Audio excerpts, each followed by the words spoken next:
All right, so we've got the brand new Leatherman Arc again, and today I want to talk about the Leatherman Arc or the Leatherman Charge. Which would you pick? And I think this is really probably the closest competition that we've seen so far, and perhaps that there is. I think both of these tools will appeal to some of the same types of people that want more of a premium multi-tool. So these are people that are not just interested in a work tool, they're not just interested in a mid-range multi-tool, but they want something a little bit more premium, and that's what both of these have to offer. So let's get down to it. Now, on the left, we've got the Leatherman Charge Plus, and this comes in at 8.3 ounces, $160, and a 4-inch frame. Now on the right, the new Leatherman Arc will come in at $229. It will come in at 8.6 ounces, and it will be about 4¼ inches long. So that is the breakdown. So we can close these up, and they both have some premium feel to them. And again, the Leatherman Arc will be a little bit bigger, but again, they both offer some advanced features that you can't get in some of the base models. So when we look at the Leatherman Charge on the outside, we have got the gut hook, we have some better blade steel as well, and then we have the diamond file, the 3-sided file, and we have the saw. We've got the serrated knife with a gut hook, which I really like that, and then we have the regular knife. So on the Leatherman Arc, what we have is we do have a diamond coated file on the one side, a 3-sided file. In total, we have got an outside pair of scissors. We've got this MagnaCut blade, which is far better than what the Charge has to offer. And then we do also have a saw on the outside as well. So this is the tool set. And again, we have a pair of scissors instead of the serrated blade. So you get that, I guess you could say, on the outside of the Arc. It's not really the outside, but you get the picture of the 4 main tools. All right, so let's go ahead and close this up, and let's look at the rest of the tool set. So I'll go ahead and extend the Leatherman Arc's tool set, and these are the smaller tools. I call those the inner tools because that's what we usually call them when the tools are on the inside, but you get the picture. They're the inner tools in between the larger tools. So these are all outside, whereas when we go to the Charge, obviously we will have inside tools as well. So then we have the scissors on this side. We do have the micro driver as well as a long screwdriver. So that is similar to this micro driver and this screwdriver. And then of course the scissors are part of, in the Arc, are full frame, or one of the larger outside multi-tools.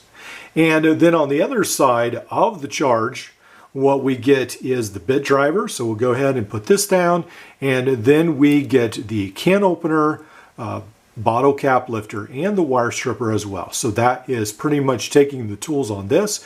So what that leaves us with is an awl that you get on the Arc that you do not get on the Wave. And I've heard a lot of people say that they really, really wish the Wave had an awl. So that is something that perhaps will change eventually, but who knows? So, and then also the wire stripper notch is obviously changing as well. So the Free Series has a smaller notch, and it doesn't look like it can strip as larger wires, whereas in the Charge has the larger V notch. Now, I don't really use the wire stripper on either of these. I just prefer a dedicated set of wire strippers, or as is the case right now, I'm using the wire strippers on my SwissTech 30-in-1, which I found to be quite good. So that is the tool set. Now let's trim this down to 3 reasons. I went to 5 reasons with the Surge, but I just want to quickly do an overview of this. Let's look at 3 reasons why you might want to buy the Arc, and then 3 reasons why you might want to stay with the Charge. Now, with the Arc, I think one of the top things that people are going to buy this for, Not only because it's new, but if we take that out of the factor, is because it's got the Magna Cut blade.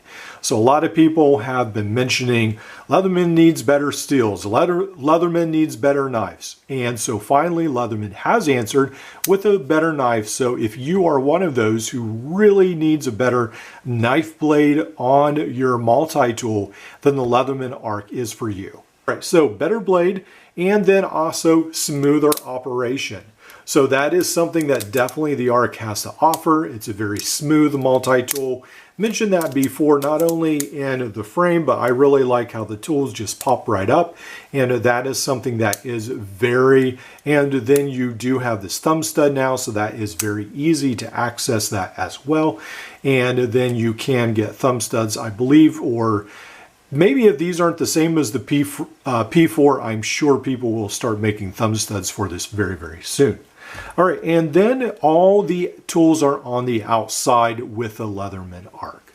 So I think, again, that is something that when you talk about ease of use, pulling this out of your pocket rather, and just having the tools are right there so you don't have to open the multi-tool, that is something that people will definitely prefer. Some people will. So let's look at a couple reasons why you might still want the Charge. Well, I think one of the first reasons is price. Now, the Leatherman Charge comes in $160, and to me that still seems a little pricey for a multi-tool, but the Leatherman Arc, I paid $250. Again, $229 by the time you get shipping in there, around $250. This was a very, very expensive multi-tool. So the Leatherman Charge looks a little bit cheap compared to it, $70 cheaper, around $70 cheaper. So a lot cheaper than the Leatherman Arc. So for some of those who want to do better perhaps than a Wave, or they want to step up or something more premium, I think a lot of people will still be happy with the Leatherman Charge. Now the second thing, again, I keep reading this in the comments, I keep hearing people talk about this, is no magnets. There's still a lot of skepticism about the Leatherman Arc. Now, I have taken the P4 to work with me several times. I've never had an issue with shavings. I'm around a lot of metal shavings and parts all day long, and I really didn't have an issue with it, but that is still something that people will worry about, magnets in the Leatherman Arc. So I think a lot of people will still be very satisfied with their Leatherman Charge and feel like that is the best tool for them. And I think finally with the Leatherman Charge, and this surprised me to be honest, is when I was doing tests, which tool I would prefer to use for hours in a day if I was using it for a longer period of time. I have to say that the Leatherman Charge is the more comfortable tool for me to hold in the hand. So it's something about the architecture, it's something about perhaps the scales, but I think some people have noticed that this right here can sort of bite into your hand. I even notice that when I'm using this tool, some of the inside right here begins to sort of, I mean, it's not bad. And again, you probably won't be using your multi-tool for 5 hours at a time. But if I had to pick, again, between, I still do find the Leatherman Charge a little bit more comfortable. So if that is a big deal for you, then that might be a deal breaker, and you might still want to stay with the Leatherman Charge.